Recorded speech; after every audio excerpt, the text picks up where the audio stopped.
රවට්ටන්න කලින් එක වතාවක් නෙමේ 100 වතාවක් නෙමේ දසලක්ෂ වතාවක් හිතන්න එකක් ගෙවා ගන්න බැරි පාප කර්මයක්. අනික එක අනිත් මිනිස්සයාට දරා ගන්න පුළුවන් සීමාවක් තියෙනවා. ඒ කියන්නේ එක එක්කෙනාට එක්කෝ අඬලා සමහරු ඒක ඉවර කරයි. නැත්තම් මම අර කලින් කිව්වා වගේ මානසික වාට්ටු වල නතර වෙයි. මානසික රෝහල් වල මානසික ලෙඩෙක් වෙලා සදාකාලින මේදී.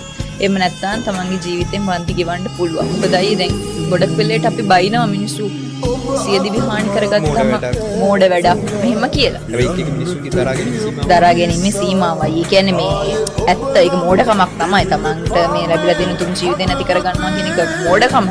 කතා දෙකක් නෑ මෝඩකමක් හරියි. හැබැයි අයියේ ඒ පීඩනය මේ මිනිස්සයාට අල්ලගෙන ඉන්න පුළුවන් සීමාවක් තියෙනවා. මේ සීමාවක් පැනලා. ඒ සීමාව පැනනම තමයි මිනිස්සු විනාශ ඒ තැනට තව කෙනෙකුගේ ජීවිතයක් පත් කරන්න එපා. මේක මහා පාප කර්මයක්. ආදරේදී කවදාවත් වැරදි වංචා සහගත වැඩ කරන්න එපා. ඉතරම් තනිවුනෙක් කෙනා තනි වෙනවා.